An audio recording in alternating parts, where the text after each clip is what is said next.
بسم اللہ الرحمن الرحیم۔ السلام علیکم۔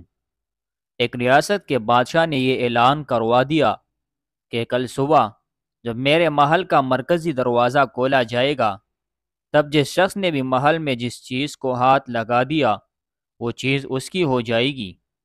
اس اعلان کو سن کر سب لوگ آپس میں بات چیت کرنے لگے کہ میں تو سب قیمتی چیز کو ہاتھ لگاؤں گا۔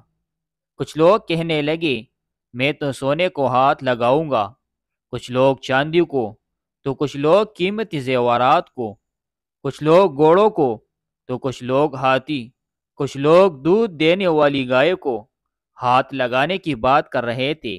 جب صبح محل کا مرکزی دروازہ کھلا اور سب لوگ اپنی اپنی من پسند چیزوں کے لیے دوڑے، سب کو اس بات کی جلدی تھی کہ پہلے میں اپنی من پسند چیزوں کو ہاتھ لگا دوں تاکہ وہ چیز ہمیشہ کے لیے میری ہو جائے۔ بادشاہ اپنی جگہ پر بیٹھا سب کو دیکھ رہا تھا اور اپنے آس پاس ہو رہی باغ دوڑ کو دیکھ کر مسکرا رہا تھا۔ اسی وقت اس بھیڑ میں سے ایک شخص بادشاہ کی طرف بڑھنے لگا اور آہستہ آہستہ چلتا ہوا بادشاہ کے پاس پہنچ کر اس نے بادشاہ کو چھو لیا۔ بادشاہ کو ہاتھ لگاتے ہی بادشاہ اس کا ہو گیا اور بادشاہ کی ہر چیز بھی اس کی ہو گئی۔